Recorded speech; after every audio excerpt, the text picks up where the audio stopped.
Hello friends and welcome. So in the last video we had two of the plow tractors broke down, and what I usually do is, if I'm not using a tractor, I'll drain the gas out into one of my gas cans, and I did that. So we backed out the 73 Gravely. That ran out of gas, so I put gas in it, wouldn't start again. I did a couple of tests to make sure that we had good fuel flow and all the rest. And if anybody's interested in watching that video, I'll leave a link to that video in the description. Alright, so right then and there, the tractor wouldn't start again. And so I decided to use the 61, which is sitting right here. And I figured, let me put some more gas in it. And I took the gas out of the can with the contaminated gas, put that in, had the same problem again. So it turned out that I took the 73 Gravely, drained the gas tank out, put fresh gas in, we got it running, and we did some snow plowing out front, out by the road there, so people wouldn't get stuck coming up the driveway. So I brought the tractor back up here to recharge the battery because we were cranking and cranking. We ran the battery down. After I got done charging the battery, I went to start it up to pull it back in here. It was just cranking and cranking like it had no compression. It would pop a little bit out the muffler. So I ended up having to take the snowplow off it, and I dragged it in backwards. We don't know what's wrong with that, okay?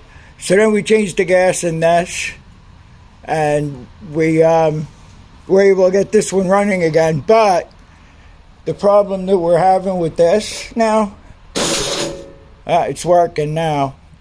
The starter clutch, I don't want to waste the start. The starter clutch was freewheeling, and I just had to mess with it to get it running again, to get it back in here.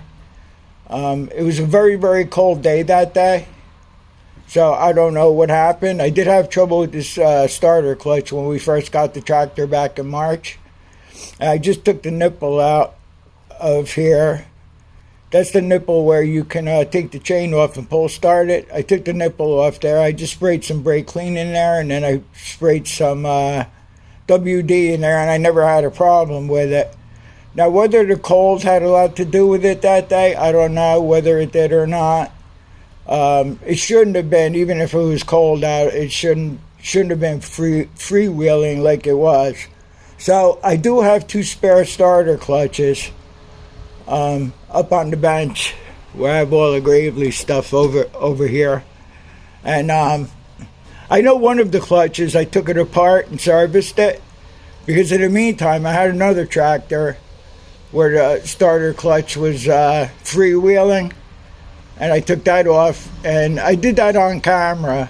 There's a video on that. I don't know whereabouts that video is, but I took it apart, cleaned it all out, sprayed it with brake clean, put it back together, and I did the same with one of those clutches.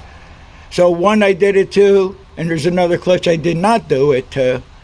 What I'd like to try to do today is change out this clutch. We're not going to do the repair on this clutch. I just want to get it so we don't have any problems with it when it snows again. So the temperature went from like the 20s, and now it's up into the 40s. And this afternoon we're supposed to get another cold front coming in. So being that it's not so cold out, I would like to do this repair today. Okay, so the next thing we want to do is we want to get the piston all the way down here.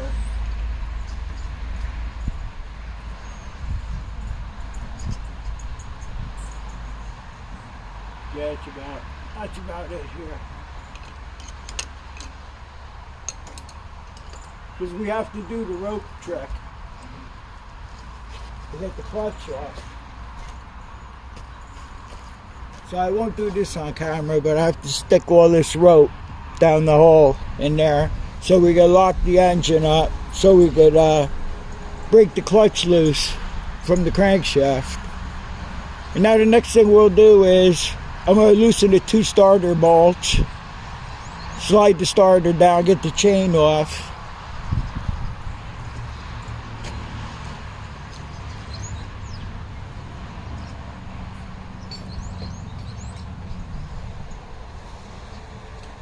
We'll be using a 9/16 socket and a 9/16 wrench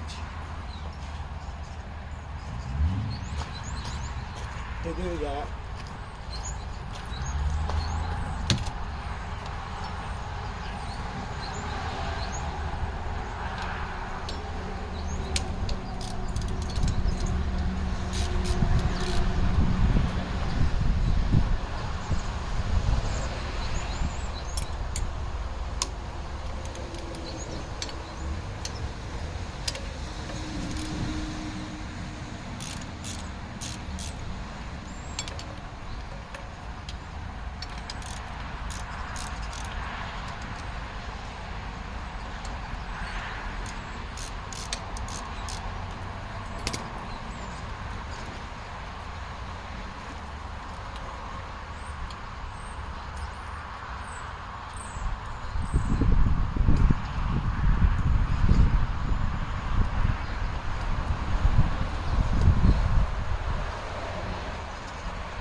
Okay, we got the chain off.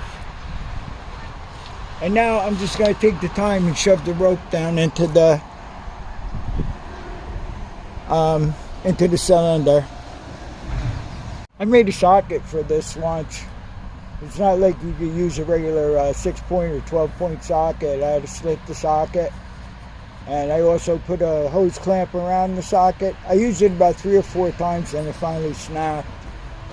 So I can't, I was trying to buy a socket. I mean, I'll pay $50 for a socket for this rather than go through the trouble I go through.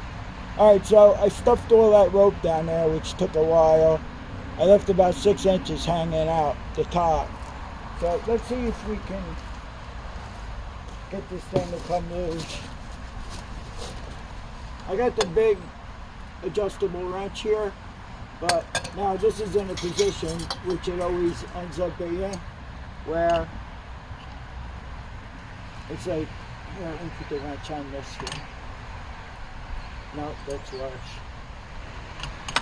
So I'm going to use the smaller adjustable wrench. I'll stick this pipe in there and see if we can get it to come around some.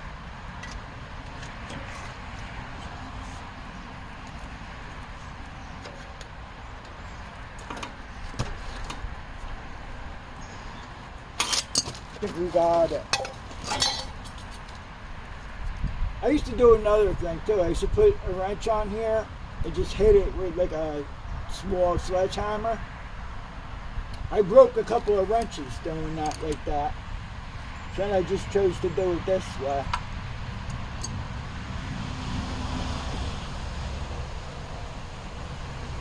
This one wasn't too bad actually. Sometimes you get them to where they're really stuck bad on there.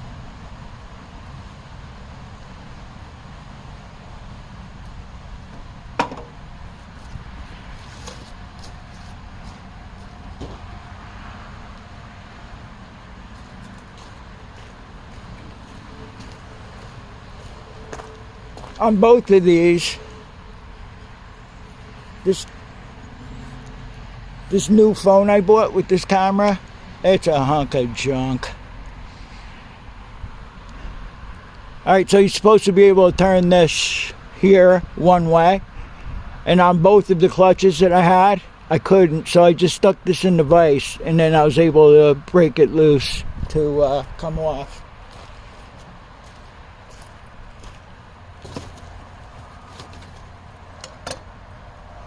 I can't get that phone to just keep recording. It still records, but it times out, and then you can't see the picture anymore, if you know what I mean.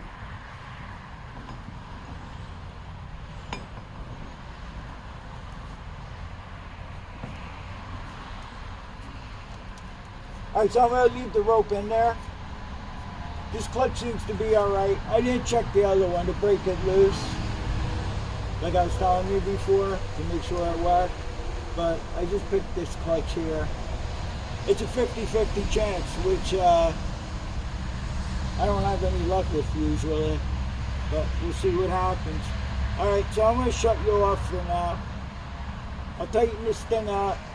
I'll put the chain back on it, pull that rope out, and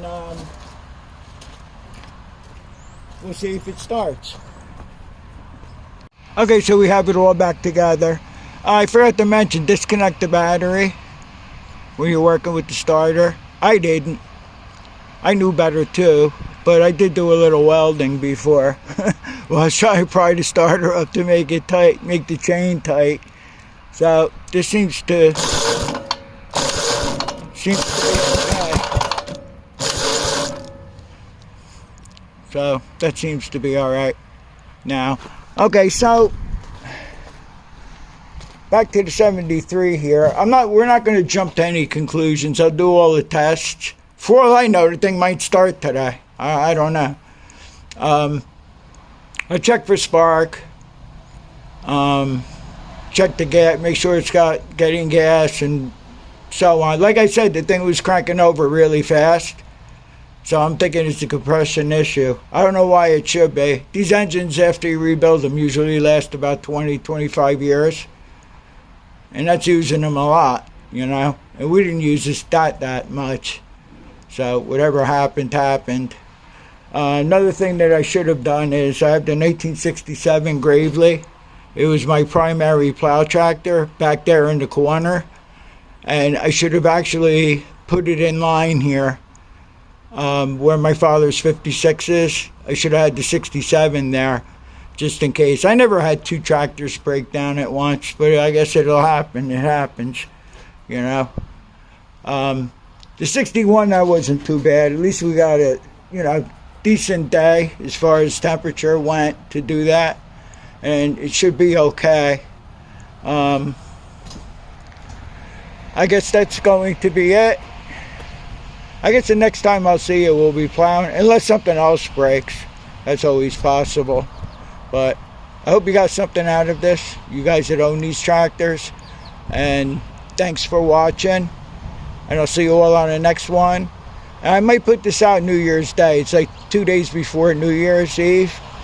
I might put this out New Year's Day or New Year's Eve. I'm not really sure yet. But I want to wish you all a Happy New Year. And I'll see you all on the next one. Take care.